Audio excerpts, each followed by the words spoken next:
Section 2 of the Beacon Lights of History, Volume 3, Ancient Achievements, by John Lord. This recording is in the public domain. Recording by K. Hand. Governments and Laws, Part 2. The Roman constitution, then, as gradually developed by the necessities and crises that arose, which I have not space to mention, was a wonderful monument of human wisdom. The nobility were very powerful from their wealth and influence, but the people were not ground down. There were no oppressive laws to reduce them to practical slavery; what rights they gained they retained. They constantly extorted new privileges, until they were sufficiently powerful to be courted by demagogues. It was the demagogues, generally aristocratic ones, like Catiline and Caesar, who subverted the liberties of the people by buying votes. But for nearly 500 years not a man arose whom the Roman people feared, and the proud symbol SPQR on the standards of the armies of the Republic bore the name of the Roman Senate and people to the ends of the earth. When, however, the Senate came to be made up of men whom the great generals selected, when the tribunes played into the hands of the very men they were created to oppose, when the high priest of a people, originally religious, was chosen politically and without regard to moral or religious consideration, when aristocratic nobles left their own ranks to steal the few offices which the people controlled, then the constitution, under which the Romans had advanced to the conquest of the world, became subverted, and the empire was a consolidated despotism. Under the emperors there was no constitution, since they combined in their own persons all the great offices of state, and controlled the Senate, the army, the tribunals of law, the distant provinces, the city itself, and regulated taxes and imposed burdens as they pleased. The Senate lost its independence, the courts their justice, the army its spirit, and the people their hopes. And yet the old forms remained. The Senate met as in the days of the Gracchi, and there were consuls and praetors as before. However much we may deplore the subversion of the Roman constitution and the absolute reign of the emperors, in which most historians see a political necessity, there was yet under these emperors, whether good or bad, the reign of law, the bequest of 500 years' experience. The emperors reigned despotically, but under the forms of legislation. Nor did they attempt to subvert laws which did not interfere with their own political power. What is called jurisprudence they even improved, as that later imperial despot Napoleon gave a code to the nation he ruled. It is this science of jurisprudence for which the Romans had a genius, that gives them their highest claim to be ranked among the benefactors of mankind. They created legal science. Its aim was justice, equity in the relations between man and man. This was the pride of the Roman world, even under the rule of tyrants and madmen, and this has survived all the calamities of 1500 years. The Roman laws, founded by the Republic but symmetrically completed by the Empire, have more powerfully affected the interests of civilization than have the philosophy and arts of Greece. Roman jurisprudence was not perfectly developed until 500 years after the Christian era, when Justinian consolidated it into the Code, the Pandects, and the Institutes. The classical jurists, like Gaius, Ulpian, and Paulus, may have laid the foundation, but the superstructure was raised under the auspices of the imperial despots. The earliest code of Roman laws was called the 12 Tables, framed from the report of the commissioners sent to Athens and other Greek states, to collect what was most useful in their legal systems. The laws of the 12 Tables were the basis of all the Roman laws, civil and religious. But the edicts of the praetors, who were the great equity judges as well as the common law magistrates, proclaimed certain changes which custom and the practice of the courts had introduced, and these, added to the leges populi, or laws proposed by the council and passed by the centuries, the plebiscita, or laws proposed by the tribunes and passed by the tribes, and the senatus consulta, or decrees of the Senate, gradually swelled the laws to a great number. 3,000 engraved plates of brass containing these various laws were deposited in the Capitol. Subtleties and fictions were in the course of litigations introduced by the lawyers to defeat the written statutes, and jurisprudence became complicated as early as the time of Cicero. Even the opinions of eminent lawyers were adopted by the legal profession as authoritative, and were recognized by the courts. The evils of a complicated jurisprudence were so evident in the 7th century of the city, that Q. Mucius Scaevola, a great lawyer, when consul, published a scientific elaboration of the civil law. Cicero studied law under him, and his contemporaries, Verus and Aelius Gallus, wrote learned treatises, from which extracts appear in the digest made under the Emperor Justinian, 528 A.D. Julius Caesar contemplated a complete revision of the laws, but did not live long enough to carry out his intentions. His legislation, so far as he directed his mind to it, was very just. Among other laws established by him was one which ordained that creditors should accept lands as payment for their outstanding debts, according to the value determined by commissioners. In his time the relative value of money had changed, and was greatly diminished. The most important law of Augustus, deserving of all praise, was that which regulated the manumission of slaves; but he did not interfere with the social relations of the people after he had deprived them of political liberty. He once attempted, by his Lex Julia, to counteract the custom which then prevailed of abstaining from legal marriage and substituting concubinage instead, by which the free population declined; but this attempt to improve the morals of the people met with such opposition from the tribes and centuries that the next emperor abolished popular assemblies altogether, which Augustus had feared to do. The Senate in the time of the emperors, composed chiefly of lawyers and magistrates, and entirely dependent upon them, became the great fountain of law. By the original constitution the people were the source of power, and the Senate merely gave or refused its approbation to the laws proposed; but under the emperors the comitia, or popular assemblies, disappeared, and the Senate passed decrees which had the force of laws, subject to the veto of the emperor. It was not until the time of Septimus Severus and Caracalla, 2nd century A.D., that the legislative action of the Senate ceased, and the edicts and rescripts of emperors took the place of all legislation. The golden age of Roman jurisprudence was from the birth of Cicero to the reign of Emperor Alexander Severus, 222 A.D.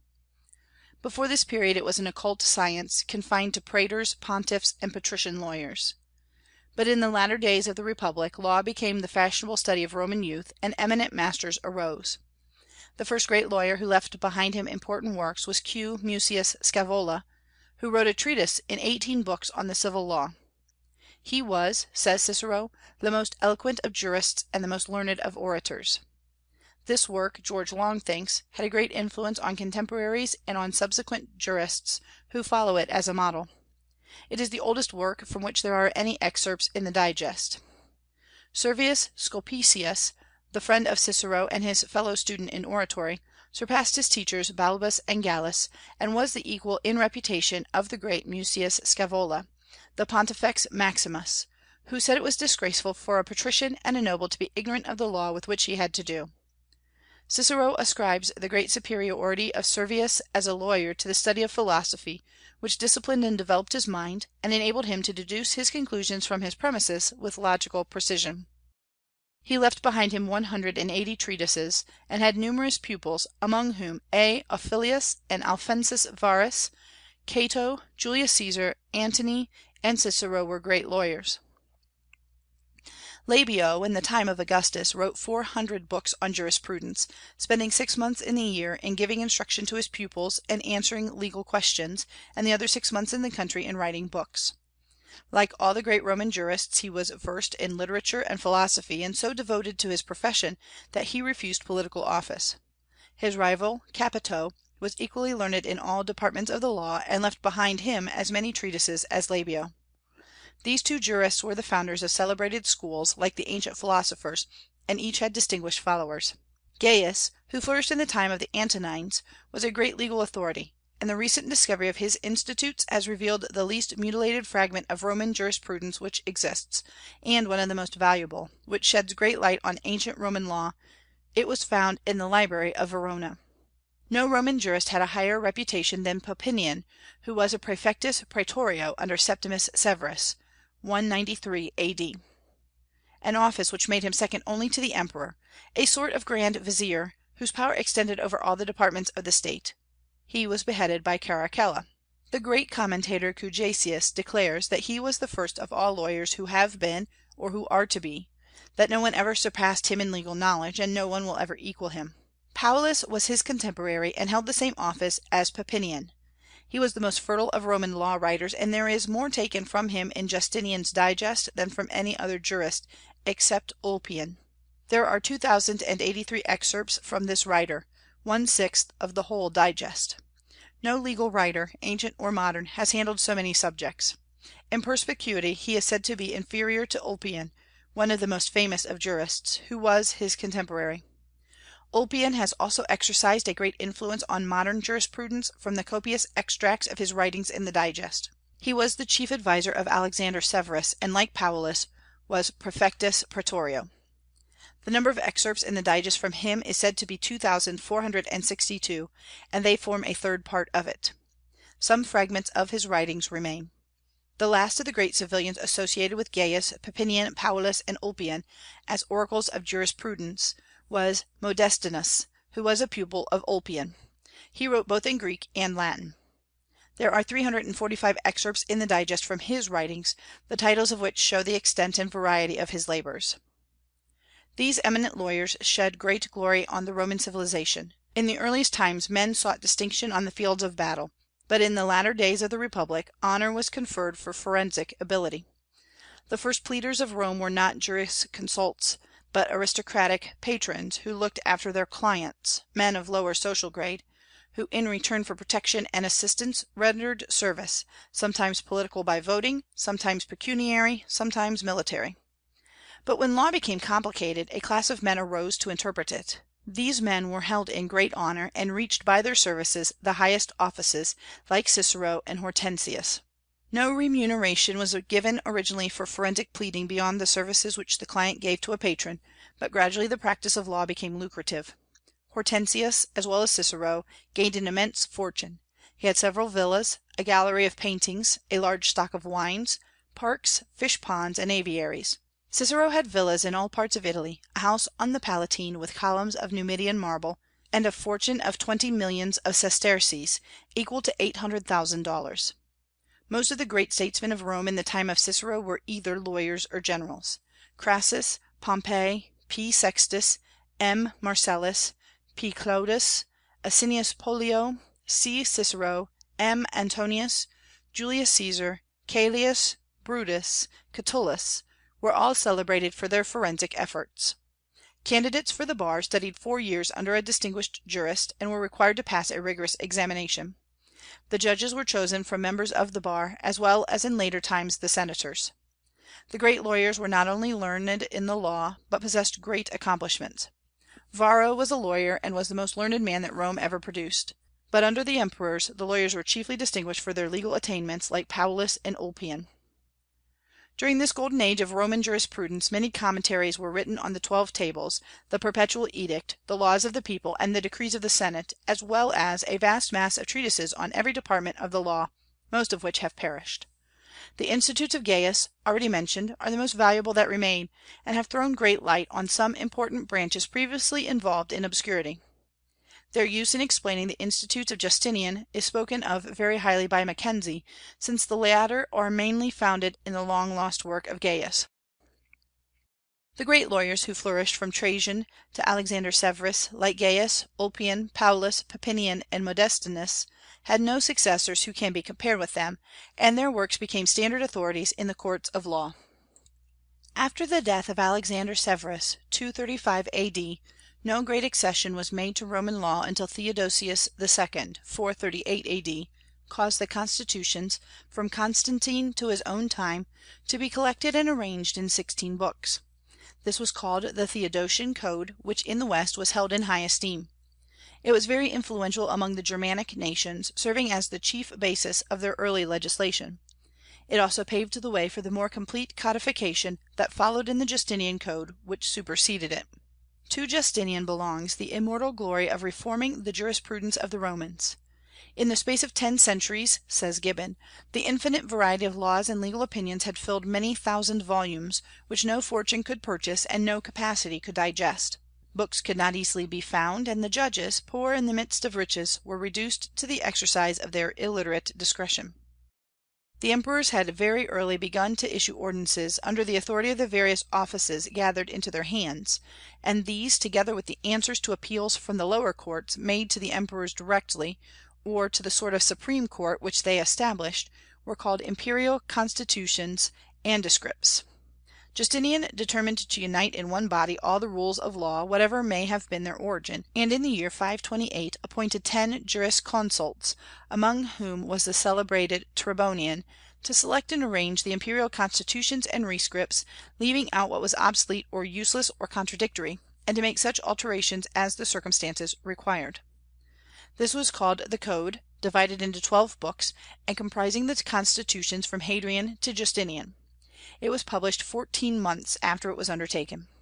Justinian thereupon authorized Tribonian, then quaestor, vir magnificus magisteria dignitate inter agentes decoratus, for great titles were now given to the officers of the crown, to prepare, with the assistance of 16 associates, a collection of extracts from the writings of the most eminent jurists, so as to form a body of law for the government of the empire, with power to select and omit and alter.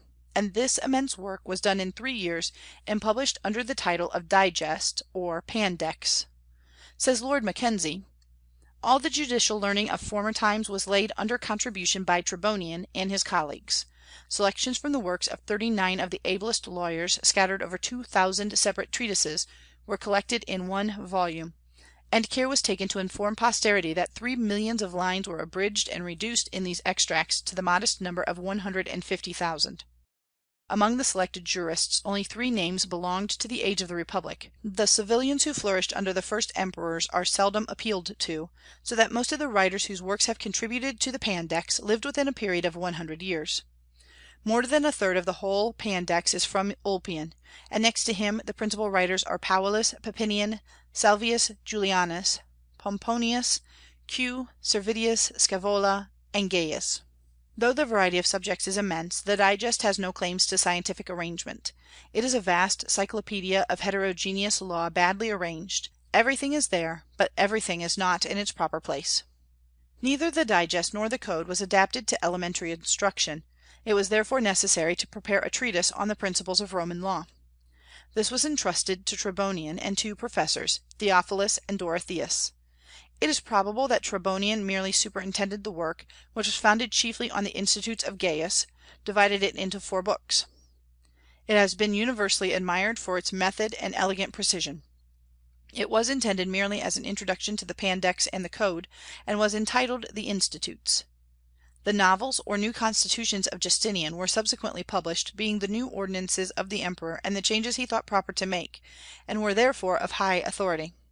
The Code, Pandex, Institutes, and novels of Justinian comprise the Roman law as received in Europe, in the form given by the school of Bologna, and is called the Corpus Juris Civilis. Savigny says, "It was in that form that the Roman law became the common law of Europe, and when, 4 centuries later, other sources came to be added to it, the Corpus Juris of the school of Bologna had been so universally received, and so long established as a basis of practice, that the new discoveries remained in the domain of science, and served only for the theory of the law.